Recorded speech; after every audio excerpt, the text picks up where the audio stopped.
সূর্যকে আটকে রেখে সোনাকে নকল মা বাবার হাতে তুলে দিল মিশকা। হ্যাঁ বন্ধুরা, আমরা ঠিক এমনটাই দেখতে চলেছি অনুরাগের ছোঁয়ার আগামী পর্বের আপডেটে। সূর্য বাড়ি না ফেরায় গোটা সেনগুপ্ত পরিবার অনেক চিন্তায় থাকে। লাবণ্য সেন সূর্যকে ফোন দিলেও সূর্য ফোন ধরে না। অপরদিকে রূপা স্কুল থেকে ক্লান্ত অবস্থায় বাড়ি ফিরে বলতে থাকে, তোমরা হিংসুকুটিকে বাঁচাও, হিংসুকুটি পচা আন্টির সাথে গেছে। রূপার মুখে এমন কথা শুনে সবাই অবাক হয়ে যায়। রূপা তখন ঘটে যাওয়া সব ঘটনা সবাইকে খুলে বলে। রূপা তার মাকে বলে, তুমি আর দিদিভাই যাও, হিংসুকুটিকে ফিরিয়ে নিয়ে আসো। লাবণ্য তখন রূপাকে বলে, তুমি একদম ভয় পাবে না, আমি আর তোমার মা গিয়ে হিংসুকুটিকে নিয়ে আসছি। তারপর দীপা ও লাবণ্য মিলে বেরিয়ে পড়ে মিশকার বাড়ির উদ্দেশ্যে। অপরদিকে সূর্য মিশকাকে কল করলেও ফোনে পায় না।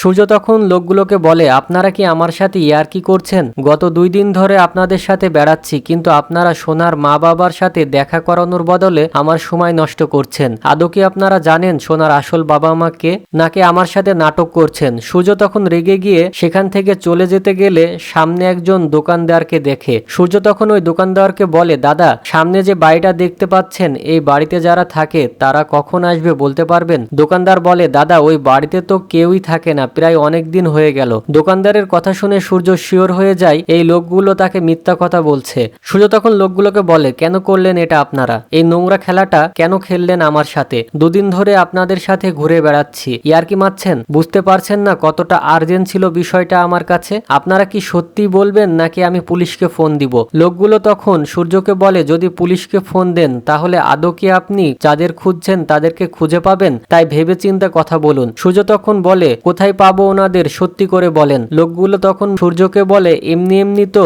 কথা বলা যাবে না স্যার। সূর্য তখন তার মানিব্যাগ থেকে অনেক টাকা বের করে দেয় লোকটির হাতে। টাকা পেয়ে লোকগুলো তখন সূর্যকে নিয়ে যায় তাদের সাথে। অপরদিকে দেখা যায় মিশকা সোনাকে দেখা করিয়ে দেয় তার নকল মা বাবার সাথে, কিন্তু সোনা তাদেরকে দেখে ভয় পায় আর বলে, আমার বাবা আর ফুলমায়ের কাছে গিয়ে যেমন আরাম লাগে তোমাদের কাছে তা কিছুই লাগছে না। তখন মিশকা সোনাকে ভয় দেখিয়ে বলে, তুমি যদি এনাদের সাথে এমন খারাপ ব্যবহার করো তাহলে তোমার বাবা আর কোনোদিনও ফিরে আসবে না। তাই সোনা বাধ্য হয়ে তাদের সাথে ভালো ব্যবহার করার চেষ্টা করে। তারাও সোনার জন্য রান্না করে নিয়ে আসে এবং আদর করার চেষ্টা করে, কিন্তু সোনা তাদের কোনো কিছুই পছন্দ করে না। সোনার তখন তার বাবা আর ফুলমায়ের অতীতের কথাগুলো মনে করতে থাকে। অপরদিকে লাবণ্য ও দীপা মিশকার বাড়িতে পৌঁছে যায়, কিন্তু মিশকা গেট আটকে রাখে। সোনা তার ফুলমায়ের গলা পেয়ে সেখান থেকে চলে যেতে চায়, কিন্তু মিশকা আবারও সোনাকে ভয় দেখায় আর বলে, তুমি যদি তোমার ফুলমায়ের সাথে চলে যাও তাহলে তোমার বাবা আর কোনোদিনও ফিরে আসবে না, মনে আছে তো? তাই সোনা তার বাবার কথা ভেবে মিশকার কথা মতো ফুলমায়ের সাথে যেতে চায় না।